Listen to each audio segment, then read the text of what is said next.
Nothing. Welcome to She Sells Radio. Well, we've already started this one with a bang. I said, I don't know what's going to happen. And Jason said, what did you say, babe? The most excellent thing ever. You said nothing good. So, in the theme of continuing to do unplanned, imperfect, but hopefully slightly entertaining content, we are here today to give, I think it's over a year overdue, the Tesla manifestation update. I don't. You were part of this. So if you go back to oh my gosh, was it on YouTube? I think it was on YouTube, probably like May of last year. We did this video that was like, come with me while I manifest a Tesla for my husband. And then there was nothing, which is probably, if you actually listened and like took it to heart, was probably demoralizing. So my apologies for not being good at follow-up there. We demolished everybody's hopes and dreams. we de-manifested. But we wanted to come on. Well, I wanted to come on, and Jason happened to be in the bathroom, and I grabbed him and said, I didn't wash my hands. you probably actually didn't, did you? No. Oh, that's so gross. Yeah. Oh man, it's a good thing they can't smell it through the podcast. What were we saying? Oh, we wanted to come on. I wanted to come on and do an update, and I wanted to bring you in because you were part of this initial fiasco. Guilty by proximity. And happening to be peeing in the bathroom while I have an idea that I want to record. Let's get off the bathroom thing. Okay. Let's keep moving.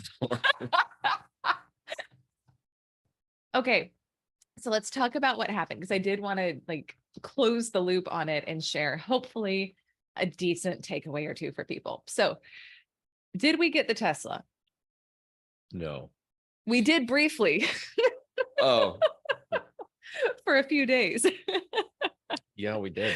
So we actually did. And I didn't post about it at the time, but we had, it was actually right after my dog died our dog. She was kind of my dog. She was our dog. After she died, I think it was May, April. June. Okay. She died in April. Our timeline is messed up. Then the Tesla manifestation thing must have been in March. But okay, she died in April. So like the day after she died, I went and put a deposit on one. And the day after she died. It was close to that. It was a few days after she died. I thought it was like a month after. I don't know. It was somewhere after she died. Yeah, the like bottom the credit line, card bills, really. Yeah, I don't know that we ever got it back.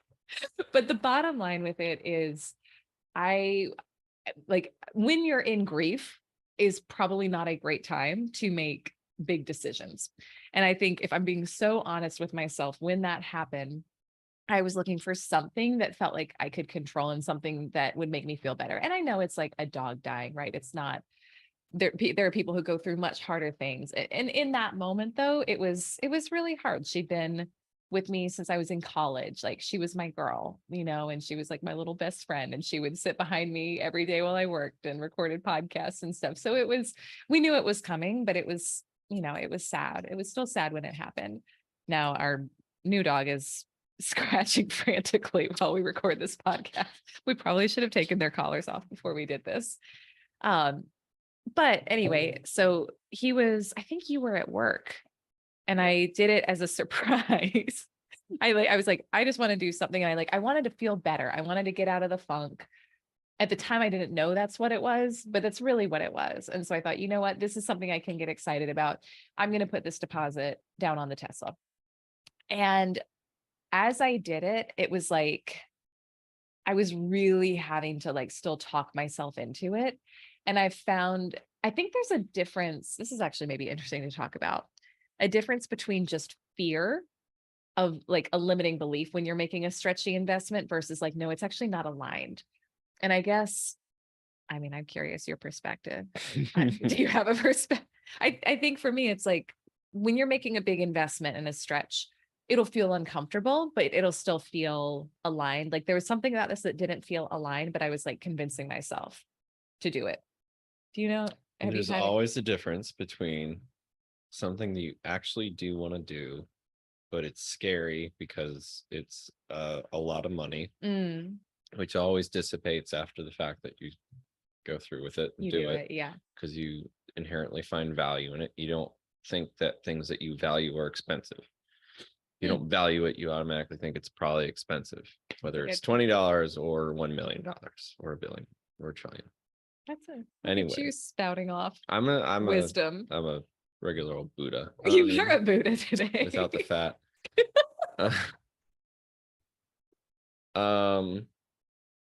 Anyway, I got a text that she had a surprise for me at home. And I said, oh no. That's a good thing though, no?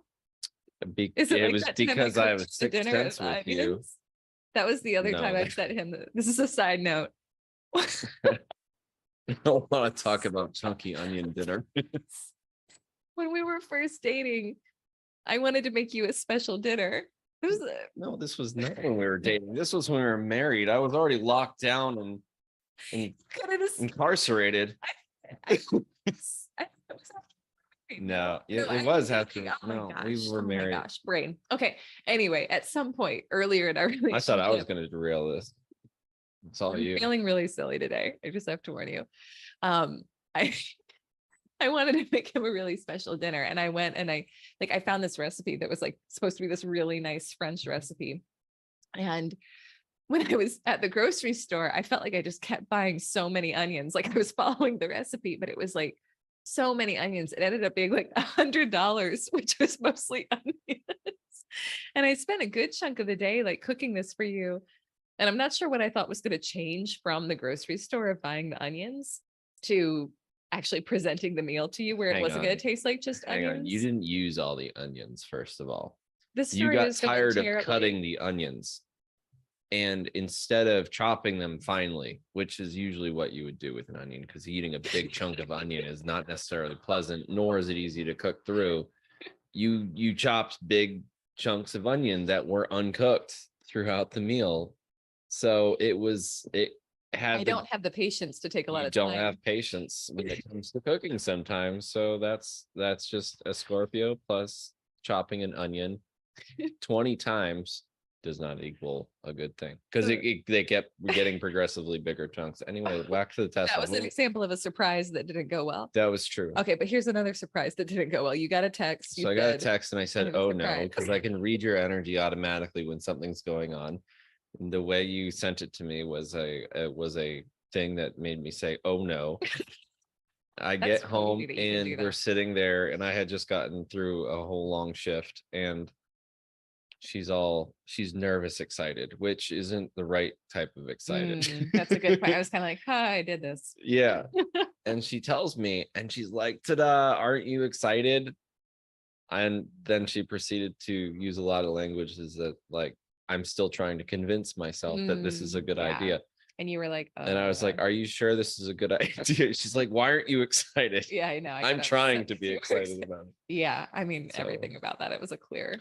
Yep. So then we, after that, where I was like, no, I'm really happy that we're doing this. I just wanted to make sure that you were on board with this. And then we laid in bed for about an hour talking about it while I was trying to go to bed. Which often happens in those situations, which is why I said, uh-oh. You said you knew you weren't going to be getting any sleep that night.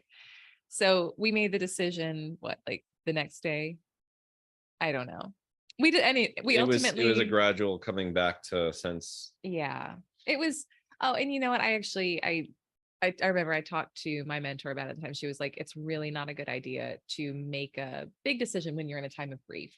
And decisions are relative, right? Like for us at the time, that was a big decision because we knew we wanted it, but it was sooner than we had planned on. So the whole point of that is to say we ended up canceling the order.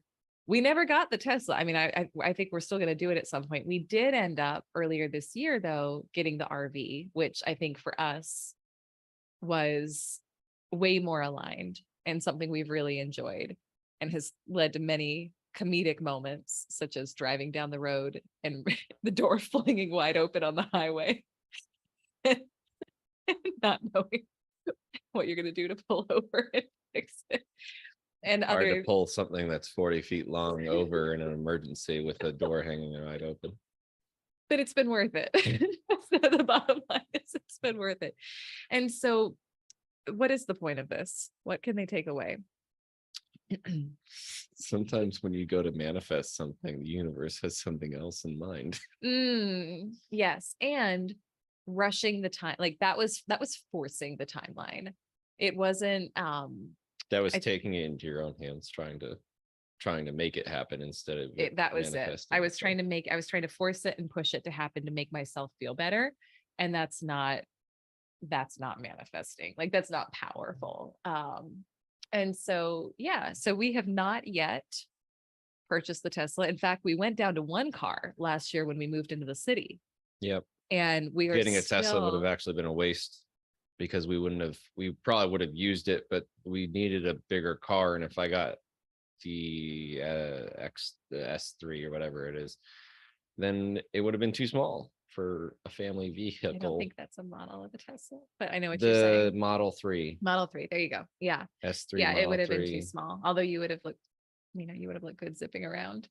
Get it. But yeah, so we actually went down to one car. We are currently now living out in the suburbs and one car is not working so well. So we will probably switch that up soon. But we've actually been a one car family for like almost a year, about a year. And it's worked pretty good for us. Yeah. The city, you really don't need it. So that's the update. So I wanted to put a bow on it. I wanted to share where we're at. I wanted to share the lessons learned through that because that was helpful for me because often I'm not as bad about it as I was, but still I like to I get excited about things and I want to move them along and I want to let's make it happen now. And it's not always the way to do it. You got to check in. Am I in alignment? Am I feeling guided?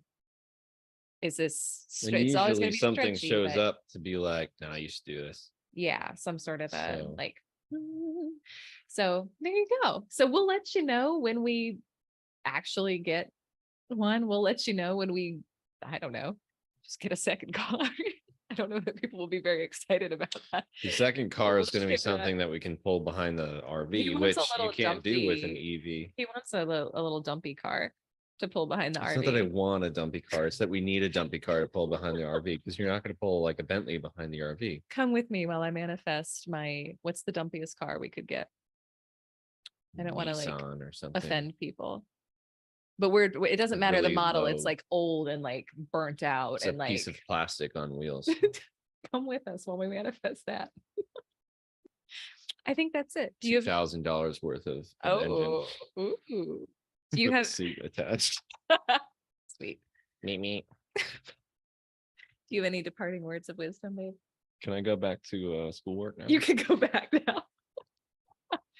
Thank you for tuning in to She Sells Radio. I hope you enjoyed this episode. Everyone always loves your episodes the best. Goodbye. This is